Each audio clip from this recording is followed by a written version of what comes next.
Alright guys, welcome back to Hyrule Warriors. Last time we met in Hyrule Warriors, well, after, the Twilight Princess arc, my game crashed, so we lost all the progress there, but that's I don't think you guys really care about that.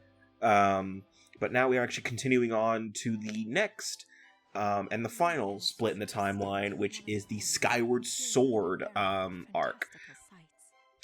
The Legend of Zelda Skyward Sword got some rep, and to some people that is like the worst thing about this game. I guess I should just get into my opinions of Skyward Sword now. I think Skyward Sword is okay. I do have some criticisms. One, I think the tutorial is just way too fucking long.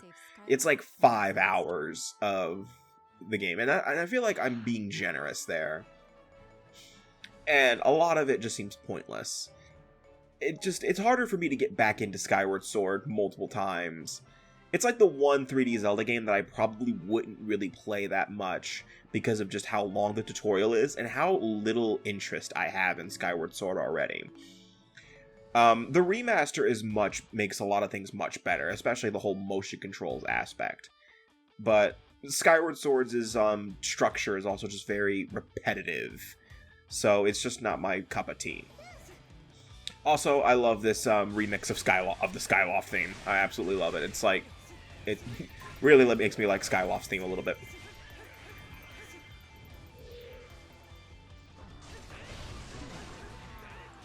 I know some people who hate Skyward Sword with a passion, and I understand the hate, but at the same time, I'm okay. I bumped my mic, my bad.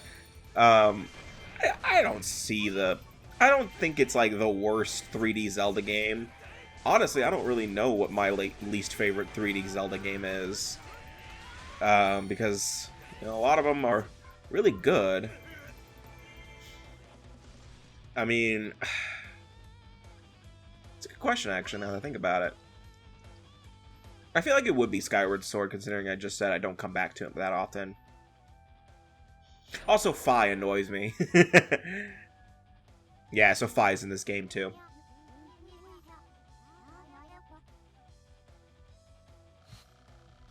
Like, I believe back in Breath of the Wild, there's a cutscene where the Master Sword makes the sound that Fi makes in Skyward Sword, and I had like a moment of PTSD. Like, I thought for a moment she was gonna say, "Master, your Nintendo Switch Joy-Cons are at 25%. You should consider charging them."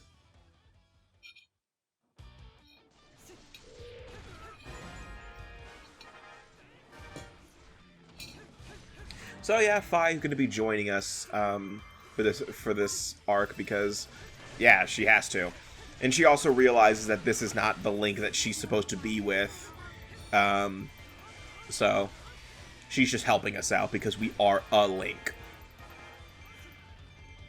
I think this is one of the few Links that doesn't really have like an official title, I want to say. Like, I know Game Theory called him like the Hero of the Multiverse or whatever. Matt Pat called him that, though. Again, that's not canon. None of Hyrule Warriors is canon. Yes, there are things that kind of do line up, but at the same time, why would Hyrule Warriors be canon? None of it would make sense in the grand scheme of things. Like, one major thing is the fact earlier I mentioned the Midna's was changed into her imp form because of Sia, even though in Twilight Princess, Midna was transformed into that form because of Zant/Ganondorf. That doesn't really make any sense. And there's some other retcon, there's some other detail, there's some other things about the other games that they got messed up that Hyrule Warriors just kind of did. And you can justify it all you want, saying like, oh, the moment they go back to their respective timelines, it just resets to the time that Ocarina of Time was in. But that doesn't make any sense either, because that doesn't work. And even then, like, how do I word this? Ocarina of Time is a pretty good example of this, because Ocarina of Time, the timeline is clearly taking place when adult Link is supposed to be active, because Ruto is an adult. Because, yeah, that's how you know. Because Ruto is one of the few NPCs in Ocarina of Time that age. Darunia doesn't, but Ruto does. But, again, this is all, you know, this is all just... it's all superfluous in the end anyway. Hyrule Warriors' story does not matter. The story of Hyrule Warriors is by the numbers, as by the numbers as you can get. You know, it's the typical, it's the most predictable Zelda story ever. It's because that's the point. The point of Hyrule Warriors is not for the story. It's for the sake of, you know, killing 100 bokoblins in one move. You know, that's what this whole thing is. You know, I don't know anybody who's playing a Dynasty Warrior, who's playing any sort of Warriors game for the engaging story. I would say the only exception so far, the only two exceptions I can think of so far, is Age of Calamity and Fire Emblem Warriors 3 Hopes, because those stories are actually pretty good. Especially Fire Emblems, because of the fact that it does bring back the whole multiple pathways thing from Three Houses, which makes sense. You're referencing Three Houses, you're going to be doing the multiple pathways. Also, I will say that Three Hopes didn't just do the whole, let's just retell the events of Fire Emblem Three Houses with just different characters.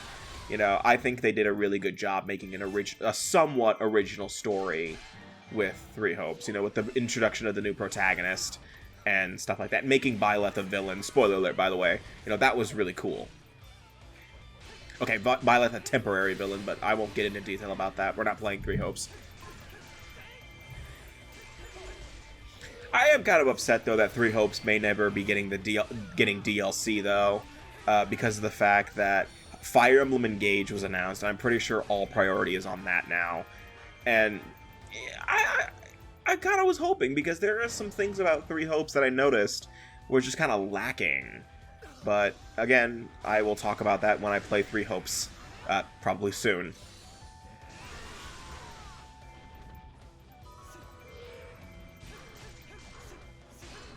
Oh yeah, Ghirahim was here, by the way. Ghirahim doesn't do anything in this battle. You just defeat him instantly and he never comes back. It was just here to set up that he's here.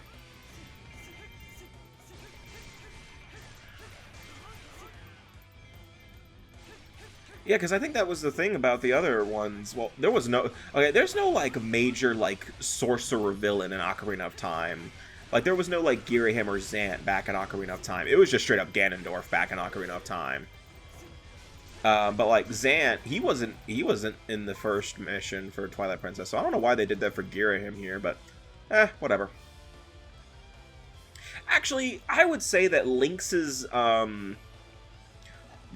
part in this timeline skip is the least relevant out of everybody's, and that's kind of weird saying considering that Link is the protagonist.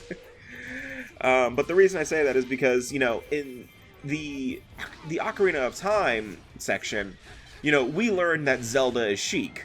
You know, we learn that. In the Twilight Princess, we learn about Lana and Sia being one and the same. In the Skyward Sword arc, we learn nothing, and that's probably intentional. You know, I think you can only handle so many twists before it becomes M. Night Shyamalan levels.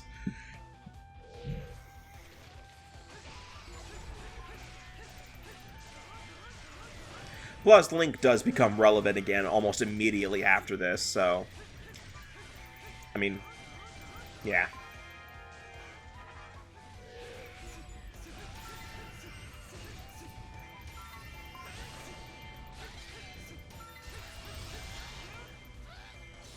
That was a waste. Actually, never mind. I'll still count it a waste.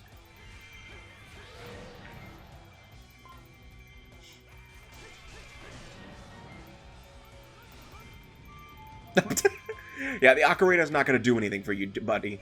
Oh, okay, never mind. It will do something for you. He's like, hold on, I gotta take these guys out. Gotta play a little ditty. Gotta play a little ditty.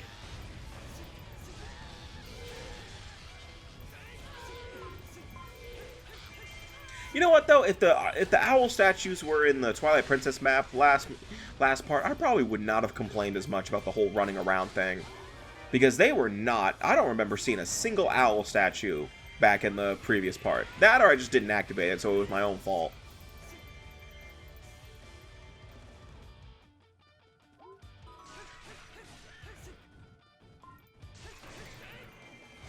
How is it? Okay. I don't know why I'm capturing this keep. It's kind of pointless. The gate's not going to open for a bit. In fact, we have to go back. We have to go back and help Fi escort the pumpkin soup. That's the main gimmick of this map, is that we're going to be using the pumpkin soup to summon that flying thing earlier. I forgot his name. I don't remember much of Skyward Sword. I'm sorry.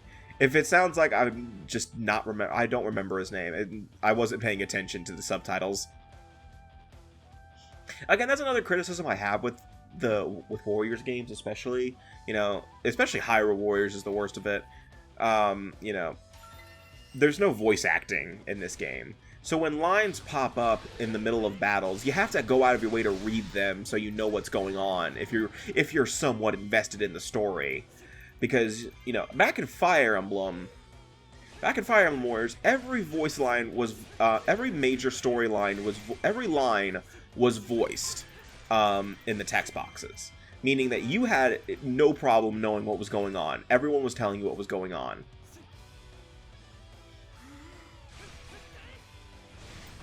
And, you know, I understand that, you know, they want to keep the whole, like, Zelda is known for not having voice acting, except for now with Breath of the Wild and Age of Calamity. Well, actually, Age of Calamity does the same thing in battle, where the characters just don't have voice acting in battle, but in the cutscenes they do. So what the fuck? But, like, I again, yes, the text box is there long enough for me to read it, but at the same time, I'm not going out. I am not reading the text box. I am paying attention to what's going on screen. That way I don't get blindsided by an enemy or something. Like I am reading what is immediately on screen in front of me. So when a prompt pops up, like what it said, like Dinophilos Chieftain and Lizaphos Chieftain appeared, I'm reading that because, one, that's a quick sentence. I can read that in 2 seconds. Like right here, defeat the Lizaphos. Okay, cool. I can read that. Like, that's important. Like, I can tell that's important. But, like, if it's at the bottom of the screen, I'm not going to pay attention to it. It's not that important to me. Alright, yeah, there is a battle log, by the way, that does tell you exactly what everybody said at the current time.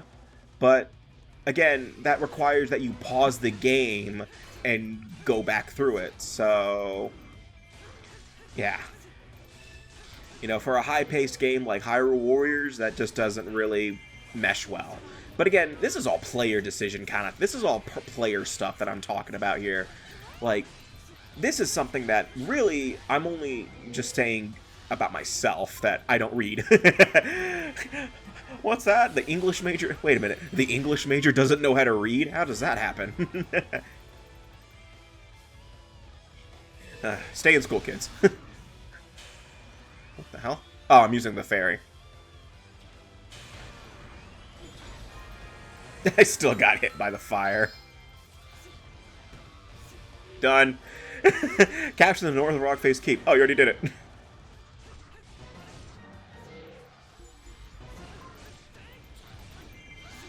Oh, Volga's coming. Oh yeah, Volga's here, by the way. I think I have a thing for saying that in this Let's Play. I think I've said it like 3 times already. I said that with... I think I said it with Wizrow back... No, I didn't, because Wizrow wasn't revealed until the end of... No, I said it back in, when we were fighting back in Farron Woods. I said that. And then I said, C is here, by the way, back in the Twilight Princess fight, when we were in Hyrule Field. And then I said it now. I think I should have a thing for saying that. Because I just don't really care that I have to... I don't really find the need to mention that the characters are here, considering that they do have dialogue, and that kind of just rats out the fact that they're here or not.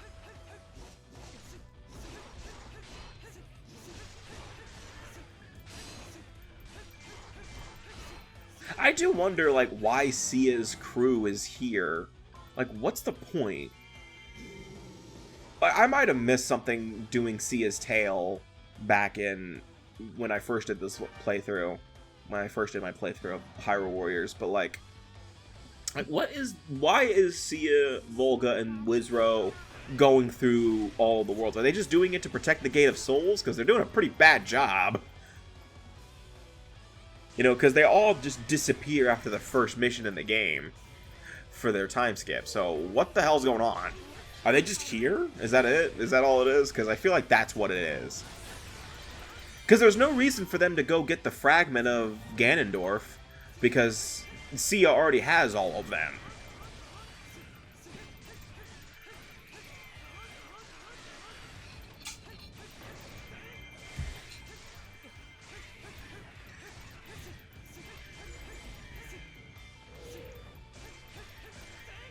Man, you'd think that because we captured all of the keeps, that, you know, that Volga would just surrender. They'd be like, oh, well, shit, I'm out. It was like, oh, shit, I got no keeps? Alright, I'll lose.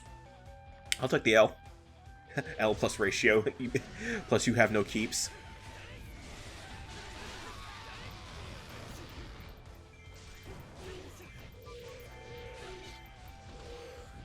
I actually kind of find it funny that this morning I had to explain what salty means to some of my coworkers. For context, by the way, I work at my school's maintenance, and most of the full-time staff is full of, you know, older people, so, you know, they aren't as well-versed in the slang. I mean, I wouldn't say I am either. I don't use much. I might use it as a joke, like when I say L plus ratio, I'm just making a joke. I don't really actually, I don't know anyone my age who uses that kind of terminology unironically. Hell, I don't even think I use salty that much. I just say I'm pissed like a normal person.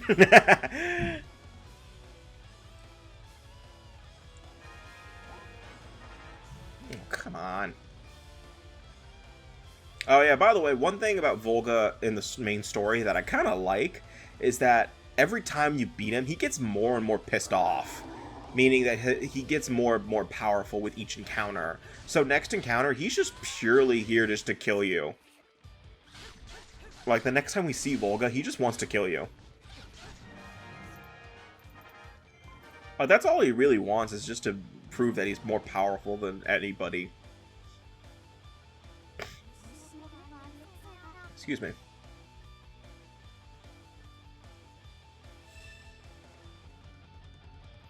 Alright, so now we got another instance where we gotta use the fairy fountain to... Well, this time we're using it to drop, Volga's morale. Yes, a boomerang's gonna help you. There's not even anything in there, you jack off.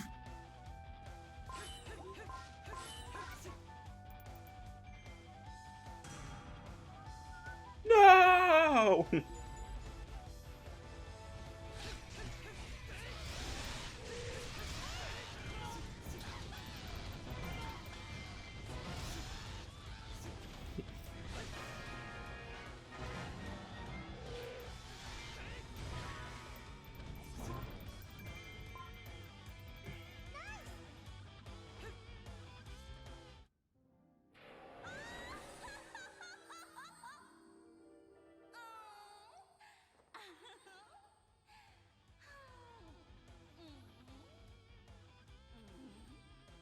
I swear though, like, half of these battles are just solved by using the Great Fairy.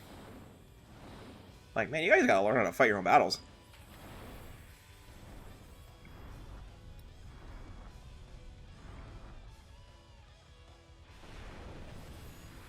Damn!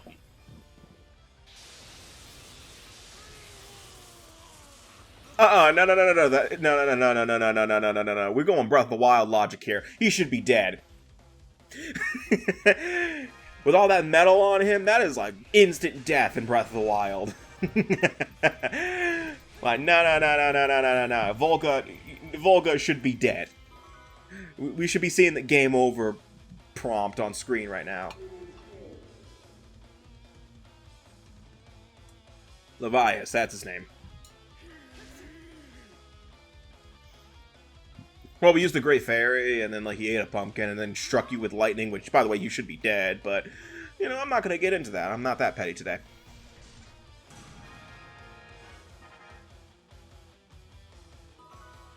Oh, yay, the Gold Skulltula. Too bad I can't fucking find it. I think it's in the Great Fairy statue, by the way. So, like, yeah, I'm listening for the music cue. And, hold on, let me see if I can hear it. Or maybe I see it. Maybe I'll see it in this part. In this run-through. Like, I hear it. I hear it. And, like, music silent.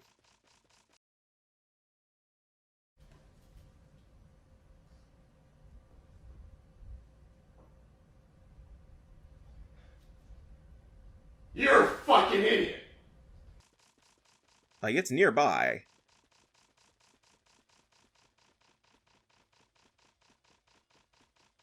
Yeah, like, I hear that I'm near it. So I think, oh, it might be up there instead of down here. Unfortunately, you have about, like, 2 minutes before the Gold Skulltula disappears, so I don't get it this time.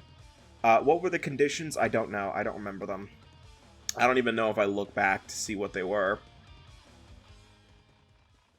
But whatever I did, that's how you get the Gold Skulltula. So, you know, watch this Let's Play, do exactly what I did, and you'll get the Gold Skulltula. Assuming you can find it. I don't see it, though. It's weird. I didn't see it at all. I might have to go, like, frame by frame or something, just to see.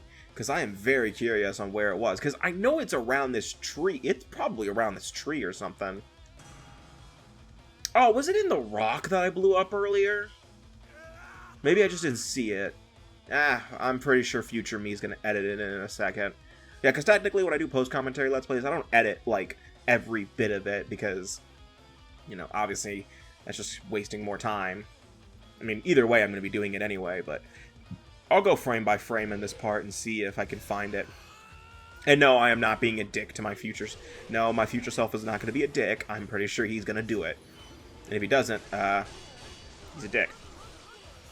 So ball's in your court, future me. Future me in about 5 minutes.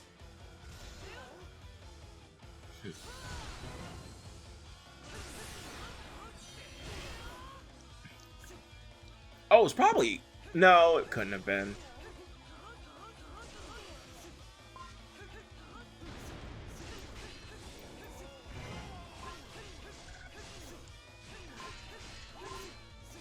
Now stop guarding, you bitch. How dare you defend yourself? Now die.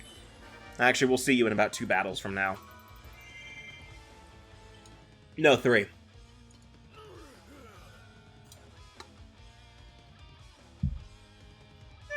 Probably not. I think you can defeat Volga while he's, like, powered up like that. No, you can't. Because he will keep getting back up if you do that. So don't do that.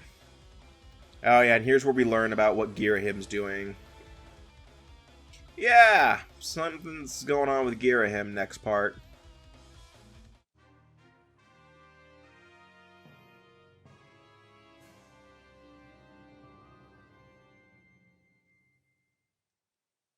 Alright.